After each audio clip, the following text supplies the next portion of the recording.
Je vais vous présenter la démarche Qualitige au travers d'un retour d'expérience client suite à un rapport défavorable d'une tutelle.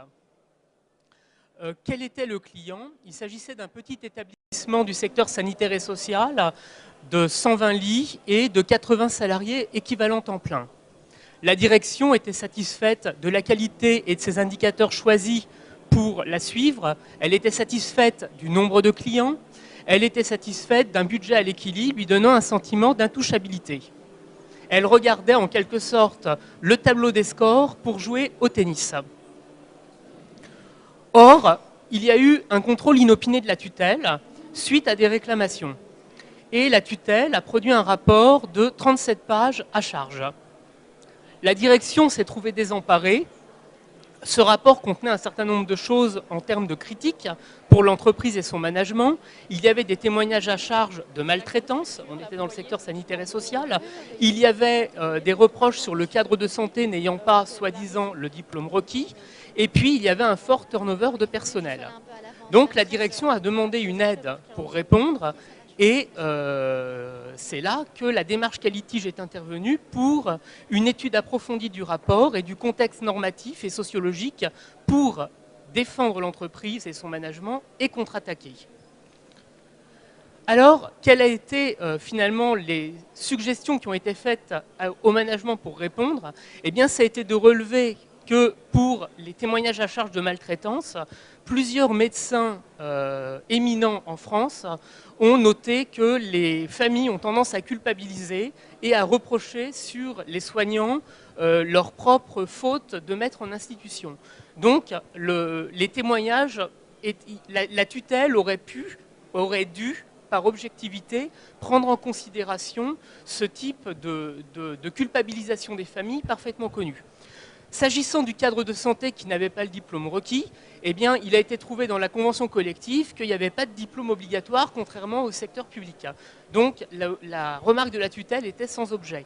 Enfin, le turnover du personnel, un inspecteur des affaires sanitaires et sociales a montré dans un article qu'il y avait de nombreux turnover de personnel également dans le secteur des établissements sociaux et médico-sociaux. Donc là aussi, le grief était de mauvaise foi.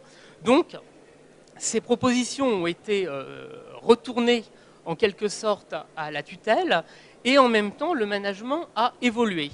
La gouvernance a sauvé la face par rapport à la tutelle.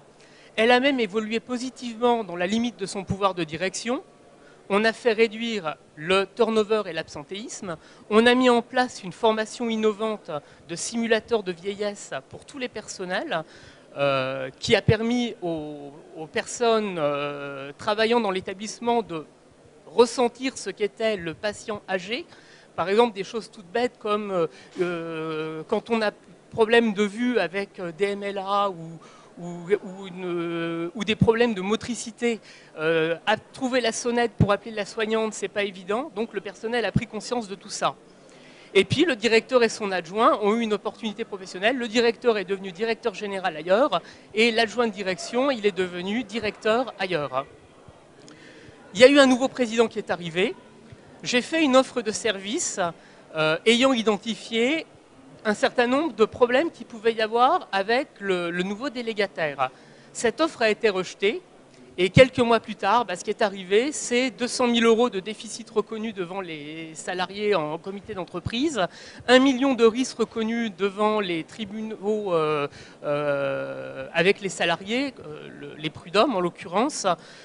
Et puis aujourd'hui, le délégataire est parti et puis les dirigeants de droit se retrouvent tout seuls face à la situation. On ne peut plus rien faire pour eux parce qu'ils n'ont pas contrôlé le délégataire qu'ils devaient contrôler. C'est leur travail de dirigeant de droit et ils sont englués dans les actions du délégataire. Et puis, c'est un exemple qui porte sur une tutelle du secteur sanitaire et social, mais c'est transférable à n'importe quelle tutelle administrative de type CSSF, si on prend par exemple le cas du secteur financier. Savoir répondre à un rapport pour pouvoir défendre l'entreprise et son dirigeant. Donc, il ne faut pas attendre, il faut se remettre en cause et on peut retrouver sur mon site www.qualitige.com.